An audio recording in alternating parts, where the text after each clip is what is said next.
થોડો વિક્ષેપ પડે છે.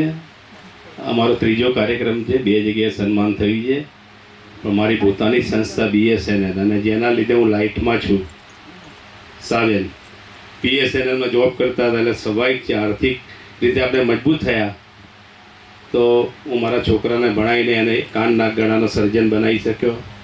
કેન્સર સર્જન છે, એની વાઈફ પણ કોસ્મેટિક સર્જન છે, નારણપુરા ક્લિનિક છે. અડધું વર્લ્ડ ફરીને આવ્યો છું અને જ્યાં જવું ત્યાં ફોરેનમાં બી એ લોકોને આપણે કહેવું પડે કે તમે ક્યાંથી આવ્યા અને શું કરો છો. તો હું ટેલિકોમ કંપની ઇન્ડિયાની BSNL અને હું સિનિયર આર્ટિસ્ટ છું, એટલે ત્યાં નાગરવીએ કહ્યું ભારતનો રાષ્ટ્રધ્વજ મારી જોડે હોય કે એને વ્યવસ્થિત સાચવીને ચાલવું પડે. પરેડ હોય, 30-40 કન્ટ્રી ભાગ લેતા હોય અને ઘણી બધી સંસ્થા. બસ મારે બહાર જ રહેવું છે, ઘરની બહાર જ રહું છું. મોટાભાગના લગભગ મહિનામાં 10-12 પ્રોગ્રામ તો ફિક્સ જ હોય છે. મારું BSNL છે, મારે આવવાની ઘણી ઈચ્છા હોય છે, પણ હું અહીંયા લગભગ મારે આવીને પછી શું છે કે 4-5 કલાક તો સમય આપવો પડે. એકાદ ગીત ગાવા માટે પણ બેસવું પડે, ડિસિપ્લિનમાં રહેવું પડે, એટલે હું આવી નથી શકતો. મારી થોડી મજબૂરી છે. બાકી કાર્યક્રમ નથી હોતા તો આવું છું અને ટાઈમસર આવીને પૂરો સમય બેસું જ છું. એટલે મારા લાયક કાં પણ હોય તો કહેજે મને, હું આપની સેવામાં હાજર રહીશ. અને મારા 67 યર્સ છે, 50 વર્ષ થયા મારા લાઈનમાં. અમરીશ પરીખને માલતી લાંગે હતા ત્યારથી હું ગાતો આવ્યો છું. અમદાવાદનો કોઈ હોલ, વાડી, પાર્ટી પ્લોટ બાકી નથી, કોઈ હોટલ બાકી નથી કે જ્યાં હું ના જમ્યો હોઉં. અમરીશભાઈને મ્યુઝિકલ વર્લ્ડના ભીષ્મ પિતામહ કહેવામાં આવે છે. અને એક જ દાખલો આપો કે હું એકવાર દેશભક્તિના ગીતોનો કાર્યક્રમ હતો અને હું થોડો રિહર્સલમાં મોડો પહોંચ્યો, એટલે મુકેશના ગીતો કહીએ તો મુકેશે બહુ લિમિટેડ સોંગ ગાયા છે દેશભક્તિના. ફોટો પે સચ્ચાઈ રહેતી હૈ, છોડો બલકી બાતે. મોહમ્મદ રફી સાહેબે ઘણા બધા ગીતો ગાયા છે. એ વખતે મને એમ થાય કે મારે ગાવાનું તો છે જ, એટલે મેં હેમંત કુમારનું ગીત નક્કી કર્યું, ઇન્સાફ કી ડગર પે બચ્ચો દિખાઓ ચલ કે. અને 2 બહેનોને બોલાવી લીધા કે મારી પાછળ તમારે કોરસમાં ગાવાનું છે, ઓન ધ સ્પોટ. અને મેડિકલ હોલમાં પ્રોગ્રામ કર્યો, અમરીશ પરીખ બેઠા હતા આગળ જ, અને હું ગાયો તો ખરેખર સ્ટેજ પર આવી ગયા, મને ભેટી પડ્યા કે તારો ટોન જોરદાર છે દોસ્ત હેમંત કુમારમાં. મેં કીધું સાહેબ હું કાયમ મુકેશમાં ગાઉં છું, આજે મને મુકેશના ગીતોનો ચાન્સ ના મળે એટલે મેં હેમંત કુમાર ગાઈ છે. નાના ખરેખર મેં સાહેબ તમને સાંભળતા હતા ટાગોર હોલમાં, ટાઉન હોલમાં, અને આજે તમે મને સન્માન, અમારું સર્ટિફિકેટ કહેવાય એક જાતનું, બરાબર. એટલે અને દરેક માણસને કોઈને કોઈ કલા હોવી જ જોઈએ. અમારા પિનાકીનભાઈ જે લગભગ બેંક ઓફ ઇન્ડિયામાં અમે બધા સાથે મણિનગરના બધા પ્રોગ્રામ કરીએ છીએ. આટલા વડીલ માણસો, પેલા આપણા મનુભાઈ, આ બધા સિનિયર માણસો આપણા કાર્યક્રમમાં આવે છે, દૂર દૂરથી આવે છે. એટલે નાગરભાઈને પોતે રિટાયર થાય ત્યારે પણ મેં લાઈવ શો કર્યો હતો એમનો, એમની પાર્ટી કરતી લાઈવ. નાગરભાઈ રિટાયર થાય ત્યારે, અને BSNLના 112 જણા રિટાયર થાય એની ફેરવેલ પાર્ટી મેં કરી. અને મારી ફેરવેલ પાર્ટીમાં વર્ષા કુલકર્ણી એ આવ્યા હતા, અસિત વોરા, નીલમબેન શર્મા, આ બધા મારી, જયસિંહ દવે, મહેશ નરેશમાં જે મુકેશમાં ગાતા હતા, નીલુ દવે, અમે પડોશી જ છીએ નીલુ દવે બધા.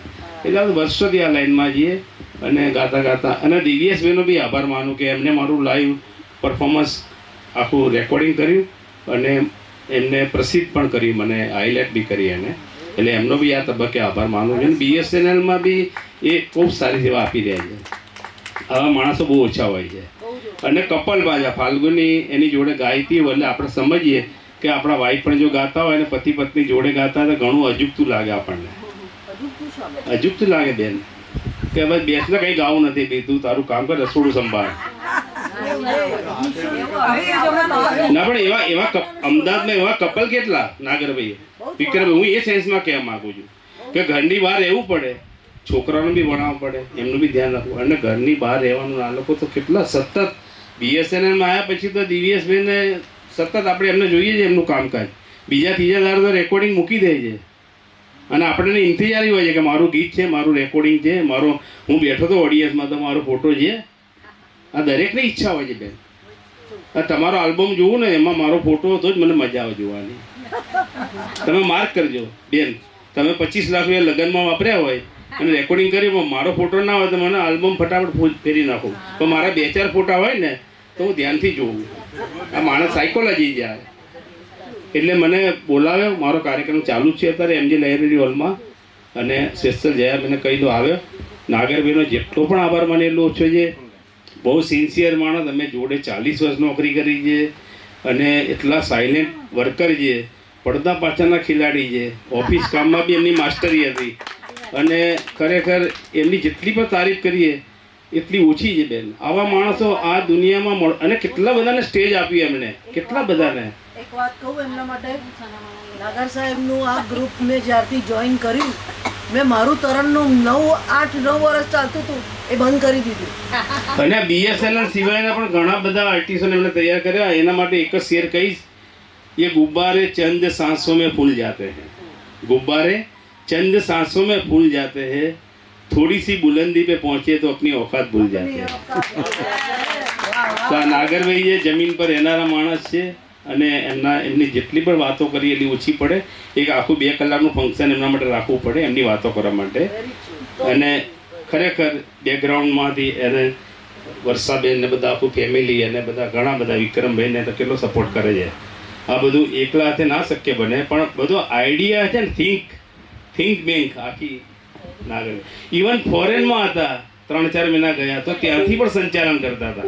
આ કાર્યક્રમ રાખવાનો છે, આ ગીત લેવાનું છે. તમે વિચાર કરો, બાકી ફોરેન ગયા ભાઈ તો કોને પડી હોય? વિક્રમની પડી હોય? સતત સંપર્કમાં રહેતા હતા, અને હું સપોર્ટ બપોર્ટ કહીને હું મારી રીતે બસ આનંદથી કામ કરીએ છીએ. આપણો વિષય આખો ચેન્જ થઈ ગયો. દિનેશભાઈની વાતમાંથી મનસુખભાઈ વચ્ચે કૂદી પડ્યા, એવું ના ચાલે.